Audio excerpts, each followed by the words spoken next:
excited. "The diesels at yon works," he announced, "say that on the other railway there are things called high-speed trains. They have a diesel engine at each end and can go at 125 miles an hour. Gordon snorted. "An engine at each end," he said scornfully. "There's only one of me, but I bet I can go as fast as those smelly boxes on wheels. Probably faster," he added. The others said nothing.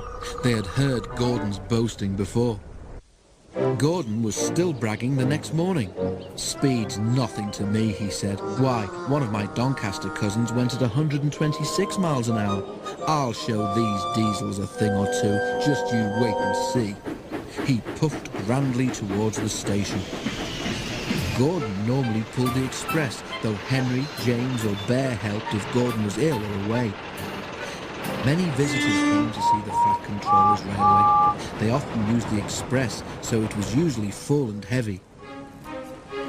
There had been frost during the night, and now the weather was wet and sleety.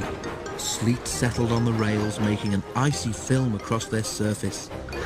The carriages of the express stood under the cover of the station roof, but when Gordon was coupled to them, his cab and front end had to stand outside.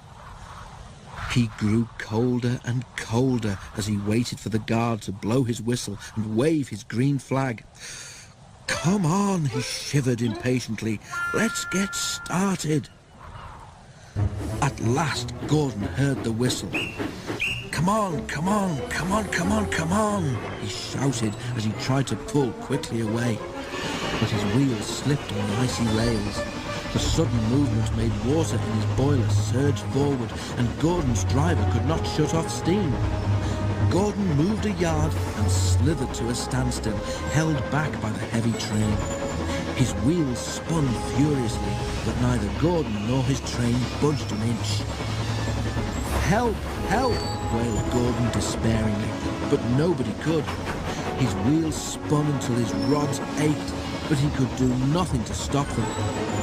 His driver tried every trick he knew. An inspector came and tried some more, but it was no good. The Fat Controller came to see what the fuss was about. He said several things to Gordon, but Gordon was making so much noise that he couldn't hear them. Sparks showered from the rails, but Gordon's wheels went on spinning. It was a quarter of an hour before Gordon had used up all his steam.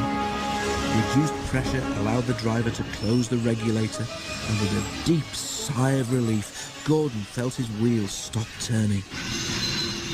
The silence was amazing. Donald came to take Gordon to the shed.